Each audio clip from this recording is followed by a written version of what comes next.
Frictional east ইউরোপিয়ানের Latvia বলে একটি দেশ ছিল। তার বাইরে একটি রোমানি ক্যাম্পে ডাক্তার বলতে পারি ভিক্টর ভন ডুমের জন্ম হয়। তার মা সিনথিয়া ভন ডুম ছিলেন একজন জাদুকর, যিনি মারা যান একটি ভিড়ের হাতে। সে তার আত্মাকে চিরন্তন অভিশাপ থেকে বাঁচানোর চেষ্টা করার জন্য প্রতি বছর ডিমন মেফিস্টোর সাথে লড়াই করেছিল এবং প্রতি বছর সে ব্যর্থ হয়। তার বাবা ওয়ার্নার ভন ডুম ছিলেন একজন হিলার। এরপর ডাক্তার ডুম স্কলারশিপ পেয়ে নিউ ইয়র্কের স্টেট ইউনিভার্সিটিতে পড়তে যান। সেখানেই তার সঙ্গে দেখা হয় রিডস রিচার্ড, ফ্যান্টাস্টিক ফোরে মিস্টার ফ্যান্টাস্টিক। তখন থেকে তাদের মধ্যে সম্পর্ক খুব একটা ভালো গড়ে ওঠেনি। এই সময় ডাক্তার ডুম তার মার আত্মাকে ম্যাফিস্টো হাত থেকে বাঁচানোর জন্য এমন একটি মেশিন তৈরি করার চেষ্টা করেন যার মাধ্যমে কোনো জীবের অ্যাস্ট্রাল ফর্ম অন্য ডাইমেনশনে পাঠানো যেতে পারে। সে মেশিনের তৈরি চলাকালীন এক্সপ্লোড হয়। এরপরে তার মুখে স্কার তৈরি হয় এবং তাকে আনএথিক্যাল এক্সপেরিমেন্ট করার জন্য বার করে দেওয়া হয়। এরপর ডাক্তার ডুম গোটা বিশ্ব ভ্রমণ করার জন্য বেরিয়ে পড়েন। সেই সময় তিনি পৌঁছান হিমালয়ের একটি তিব্বতীয় গ্রামে। সেখানকার মংরা তাকে তার প্রথম আর্মর মাস্ক বানাতে সাহায্য করে। এই সময় ঠিকমতো ঠান্ডা না হওয়া মাস্ক পরায় তার মুখে স্কার আরো বেশি বেড়ে যায়। তারপর ডাক্তার ডুম ল্যাটভিয়ায় ফিরে আসেন। তিনি শাসককে উৎখাত করেন এবং নিজেকে সেখানকার শাসক হিসেবে ঘোষণা করে। তিনি সেই তৃতীয় বিশ্বের দেশটিকে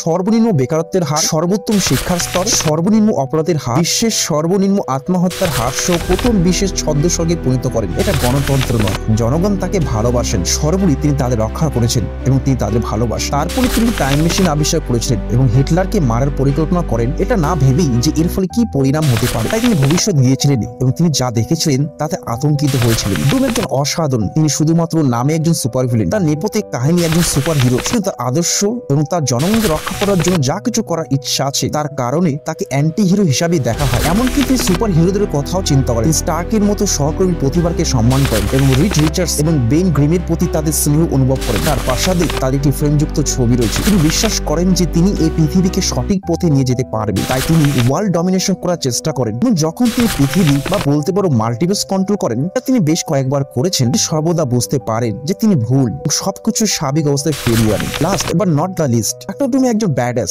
সহানুভূতিশীল ভিলেন বা বলা যেতে পারে অ্যান্টি হিরো। একটি দুর্দান্ত ব্যাক স্টোরি, যে গড, কসমিক এন্টিটিস, নায়ক, ভিলেন, যারই কথা বলো না কেন সে সবার সঙ্গে লড়াই করার জন্য সর্বদা তৈরি থাকে। হ্যালো গাইস, ভিডিওটি ভালো লাগলে অবশ্যই একটি লাইক এবং সাবস্ক্রাইব করতে ভুলো না যেন।